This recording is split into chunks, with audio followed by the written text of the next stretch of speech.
집값의 비밀, 부동산 가치는 이렇게 정해집니다. 부동산의 가치는 어떻게 정해질까요? 집을 사고 팔거나 투자로 접근해 본 사람이라면 누구나 한 번쯤은 던져보았을 질문일 겁니다. 단순히 비싸다, 싸다로 끝나는 게 아니라 그 이면에는 가치라는 것이 있습니다. 감정평가사들은 보통 세 가지 방식을 활용합니다. 원가 방식, 수익 방식, 그리고 비교 방식. 얼핏 들으면 낯설고 전문적인 용어 같지만 사실 우리 일상 속 경험으로도 쉽게 풀어낼 수 있는 개념입니다.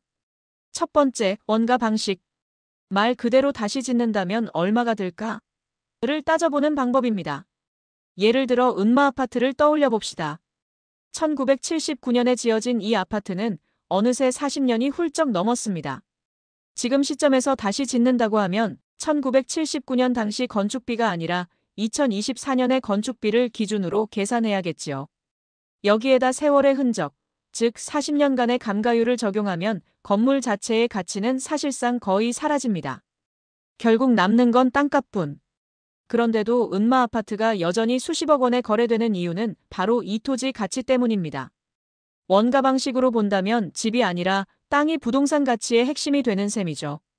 두 번째, 수익 방식.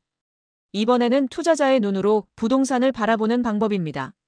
이 집이 나에게 얼마를 벌어다 줄까? 라는 질문을 던지는 것이죠. 예를 들어 월세 50만 원이 꼬박꼬박 들어오는 오피스텔이 있다고 가정해 봅시다. 만약 은행 정기예금 금리가 6%라면 사람들은 자연스럽게 이 오피스텔의 가치를 1억 원 정도로 추정합니다.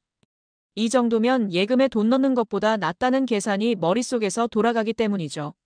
수익 방식은 결국 이 부동산이 내 주머니에 얼마나 안정적인 현금을 채워줄 수 있느냐를 따지는 방법이라 할 수 있습니다.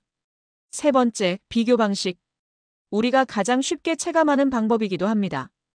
옆집 아파트가 10억에 팔렸다면 우리 집도 비슷한 조건이라면 그쯤 되겠지 하고 추정하는 것이죠. 거래 사례가 많고 시점이 가까울수록 더 정확해집니다. 사실 일반인들이 집값을 이야기할 때 쓰는 기준도 대부분 이 방식입니다. 저기 힐스테이트 32평이 10억이라더라 하면 곧장.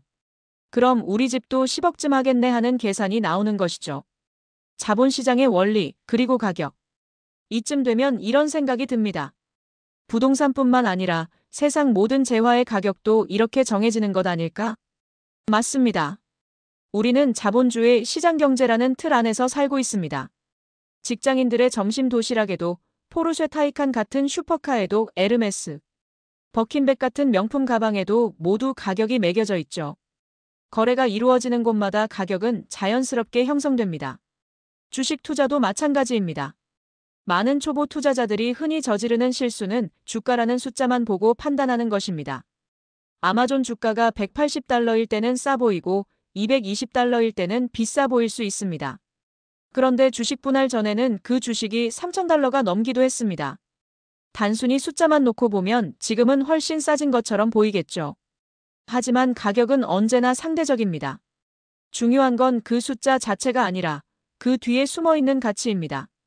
투자란 결국 그 가치와 가격 사이의 균형을 읽어내는 일입니다. 부동산이든 주식이든 세상의 모든 자산은 결국 같은 원리로 움직입니다.